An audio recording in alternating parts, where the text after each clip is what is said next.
السلام عليكم ورحمة الله وبركاته. خبجنتو دعوتو أدو قبي إيافنو. أدو قبي إيافنو كندي فنّي دياني جرّا أدو وجين أن إيافتادا. أكو بيكم قبي إيافنو خيني أكو ميتفتت جرتين. أران تناس مركز أجايبا مركز دار النعيم. كان أستاذ خيني خبجة ما في جالتما. أستاذ عبد الله محمد هندي فمي خان إيافنو تا هنقر ما نهردفان أفر خيني. أكما بيكم مركز دار النعيم ترى أبي أونلاين موتين برومس إسلاما برومس أمانتا إسلاما خنا أكجرنو في من يجرو برومس أدادا خنينك حديثا في قرآن في شروط صلاة ديبي كان فكاتا ترى أبي أونلاين موتين برسيسا أكجرنو في من يجرو مركز دار النعيم إرجعون دي فمي وقعتك كافي جي أسدي هلا كوف سيوتو جي أسدي كان حيثتي وان هدو في وان دين كسيسا هجتشوني ثانية تمام كان نهنغ فوت أدوتي بوتوسا من كتيانو تنوفديسا داواني ولدين خبجمتو daawwattoota keenya iyyafannoon teenyatan guyyaa irraa gama markaz daaruu naa'im waliin gama sagantaa hangarumaan nu hordofa. Iyyafannoo iyyataa kan ziyaaraa bule iyyanii barreeffadhe mana bahee ergaatii an dhufee ani nagee baltuu laata jechaan gaafii toona deebiftanii. مركز دار النعيم كروم عبدي دلوتا قد سدين يا تيزو بلالوتا سميوتا. السلام عليكم ورحمة الله وبركاته. شفت خيسانو براتوني مركز دار النعيم خيسانو بسنجتشم بربعد إن شاء الله. أستاذ عبد الله محمد مي مركز دار النعيم إرجع هنداي هنگام تكا أكسوما هنگاما براتو تميك أو مشي برسيسا جرا مالفا برسيسا جرا حال أكمين برسيسا جرا. Ewa, Masya Allah, Om Bareda ada gawattani barattoonni markaz Daarun Naim. Markazni Daarun Naim walumaa galatti erga hundeeffamee waggaa tokkoo fi baatii ji'a sadii akkana ga'ee jira. Kan inni oomishee barataan inni qabu barataa dataan isaa barataa nama soddomii fi meeqa soddomii toora soddomii fi soddomii sadiin gaya. Wanni inni as keessatti barsiisu kalaama rabbal izzaati.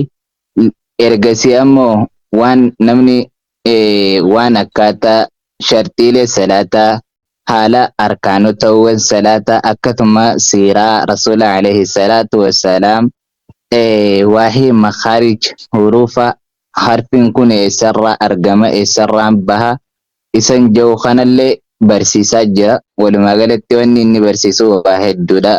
Waa'ee shari'aa islaamaatti wal qabatee kan obboleewwan keenya hin beekne hedduudha kan baratanii muuxannoo isaanii dabarfataa jiran hedduudhaatu jira inshaallah.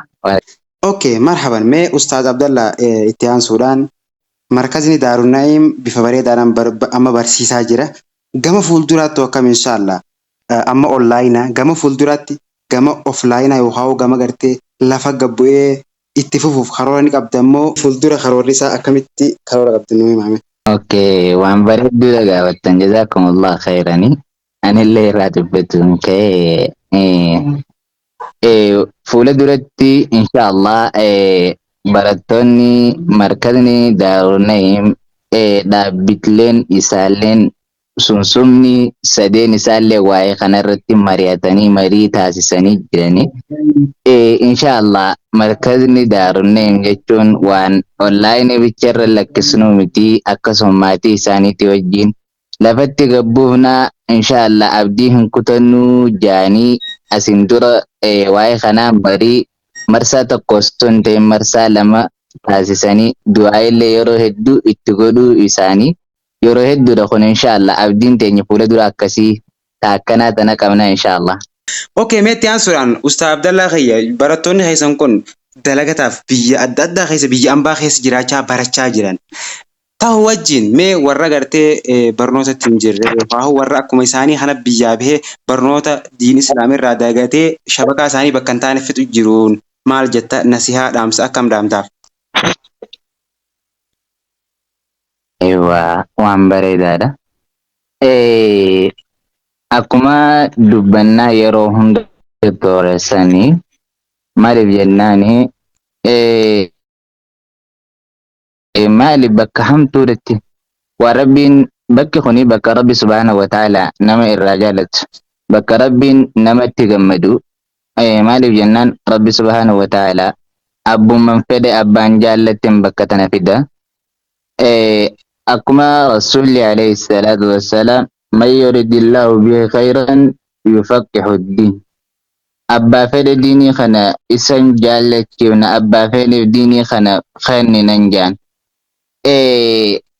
wanni jennu obboleewwan keenya kan bakka hin taanetti jiruun addunyaa tun isinuu addunyaa daarum naf'aati duniyaan ganda dhabamisaati ganda irra waaranii miti kanaaf kan bakka hamtuudha jiranii waan bakka hamtuu rabbiin isinirraa jibbusanii gama bakka khayrii tanatti carraa arraan tana rabbi subhaanahu wa ta'ala isinirra fide tuni hireedha ijoollee teenya tan awwala haala jiru biyyatti ilaalchisee jiru teenya firraa qayyerra haadha abbaa keenya kanarraa isin qayyerra ja'anii yaadaa turanii isaan saniitutu rabbi subhaanahu wa ta'ala carraa bareedaa kana fideefi carraa bareedaa kana rabbiin isiniin haa fedhu bakka hamtuurraa gara bakka kana deebi'aa isaaniin jenna inshaallah.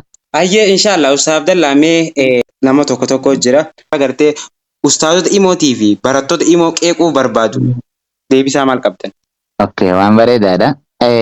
Warreettan kana qeeqanii maaliif jennaani rasuulli keenya alayhi salaatu wassalaam isaaniyyuu haza rajulun majnuuni kuni gurbaa maraataadha jaanii arrabsamaa turan nama nurra caalu nama ashraful khalqillaahi nabiy allah muhammad alayhi salaam inni sunu bakka hin kennineef hin dhageenye bakka hin kennineef jecha isaaniitii fi dubbii isaaniitii fi kan hundaayyuu bakka hin kennineef arra barattoonni keenya kan bakka tanatti barachaa jiran waa hedduudha waan rabbiin irraa namarraa jibbu tan isii jecha rabbiin namatti aaru waan isii jecha namni yoo wal mure namni yoo akkanan ta'e kana hunda arraan tana waa hedduu takka barachaa jirani kanaaf oduu fi jette waa'ee jecha ilma namaatiif bakka kan osoo hin ta'in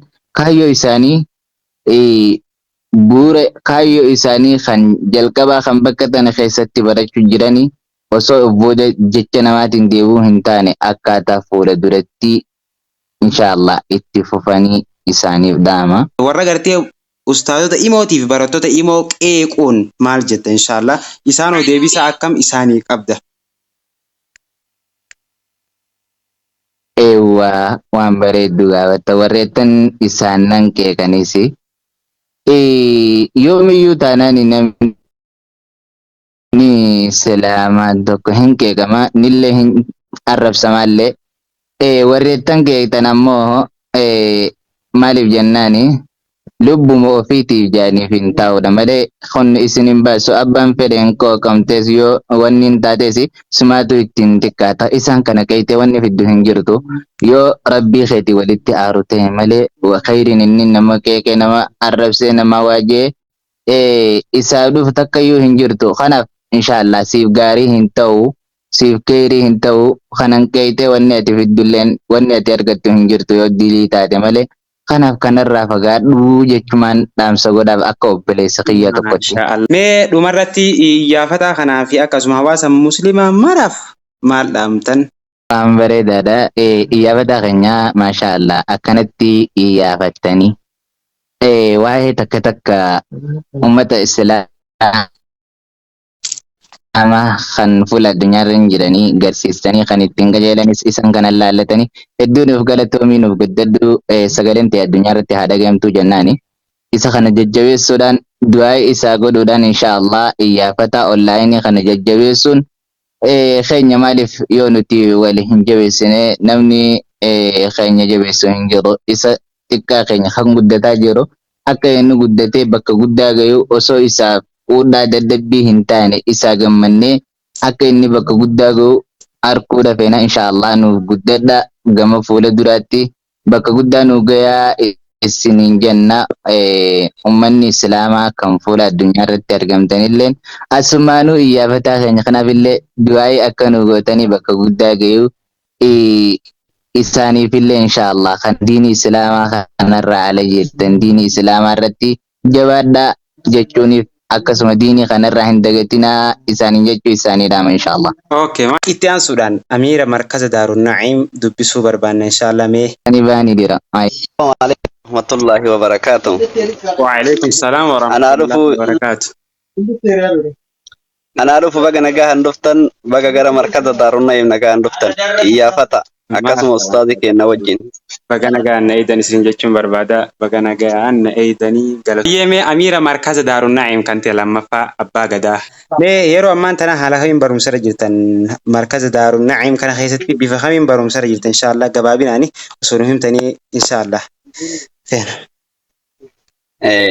Alhamdulillahi haalli nuti jirru haala bareedduudha bakka kalee hin jirru har'a ammoo laalka ustaaza keenya rabbiin umrii isaa nuuf haa dheeressu dukkana keessas nu baasee nuhi kaleessaa waayuu hin beeyne kan akkaatama maalummaa kennaa hin beeyne dukkana keessaa nu baasee har'a nuti yookiin sadarkaa kana geenne hamma nama tokkos gargaaruu ga'utti jirra jechuudha. Alhamdulillahi barnoota gaarii irra jirra.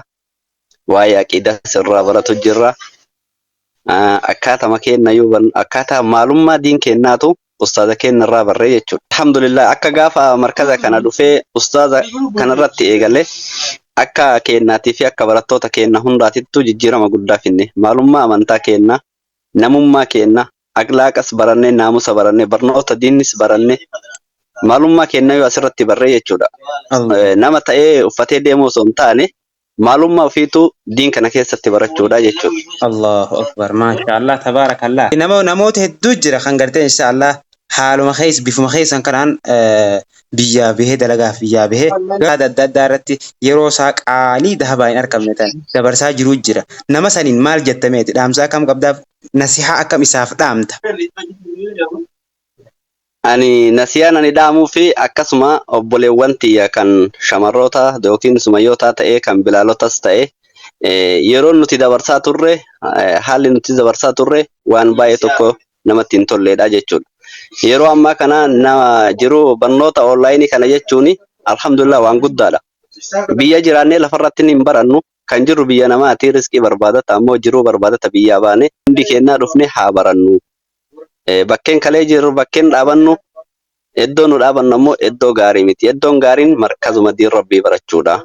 Xumura irratti mee iyyaafataa maal jettan xumura irratti iyyaafataaf maal dhaamta? Iyyaafataadhaan wanni ani dhaamu namni tokko kan yookaan fakkeenyaa fi namni kun maal haasaa jedhee qaaqu hamilee keessi cabsuun qabu. Hamilee kee ammoo dura deemuu qabda. Umrii kee ammoo rabbiin nuuf haa dheeressu. Akkanatti nama jajjabeessuun nama bira dhaabbachuun waan guddaadha. Barnoota hedduu ammoo waa hunda asirraa arganna. Nutis akka keenyatti akka barattoota markaza Daarun Na'iim akka ustaaza keenyatti iyyaafannaa kana hedduu galatoomi. Si galateeffannaa siin jenna inshaallah. Okay, anis inshaallah hedduu takkaan isin galatoomfadha naa galatoomaa horaa bulaa deebanaan isin jechuu barbaada abbaa gadaa keenya nuuf galatoomii siin jenna inshaallah. Hayyee marhaban mee amiirri takkaffaa yookaan sadaffaan. Ana dhufu baga nagaan dhuftan keessummaan keessummaan seenas baga nagaan nu dhuftan. Zamzam teenya baga nagaan nu edanii ana eegamu isin jechuun barbaada inshaallah. Mee markaza Daarun Na'iim keessatti oolmayni markaza Daarun Na'iim nuuf ibsime gabaabinaan oolmaya isaa. Ayyee akka taate markaza Daarun Na'iim keessatti barumsa akka haalaatiin akka bareedaadhaan barachaa jirra. Ani guyyaan as keessa dhufee markaza keessa barachuu eegalee dhugaa dubbatuudhaaf harkaan imaanaa salaataa, shuruuxa salaataa, harkaan imaanaa, harkaan kanneen hunda addaan baay'isee beekuu hin dandeenye. Alhamdulillah amma hunda isaa tokkodhaan irraa baradhee qoma hiyaddeeffadhee akkaataa salaataa, akkaataa hudu'aa, wanta salaata maraa balleessan kan hunda tokkoffaa jalqabarraa eegalee kabarachaa turre akka gaariitti irraa baradhee fahame jechuudha. Maaliif jennaan ani maqaan kiyya musliima ta'ee osoo deemu maalummaa musliimaatu hin beeku ture. Maaliif jennaan musliima ta'ee dhaladhee kiyya akkasitti beeka malee maalummaa musliimaa ta'uyyuu as keessatti baradhee dhugaa dubbata. Allahu akbar Allahu akbar. Kanaaf markazni keenya akka jaabatti barachaa jirra akka jaabatti oomishaa jirra kanaafuu baay'ee natti tola akkanumatti dhuftanii iyyaafachuu keessaniifis galatoomaa isiniin jedha. Okay, inshallah. Isin gara darbanoo baasin jechuun barbaada.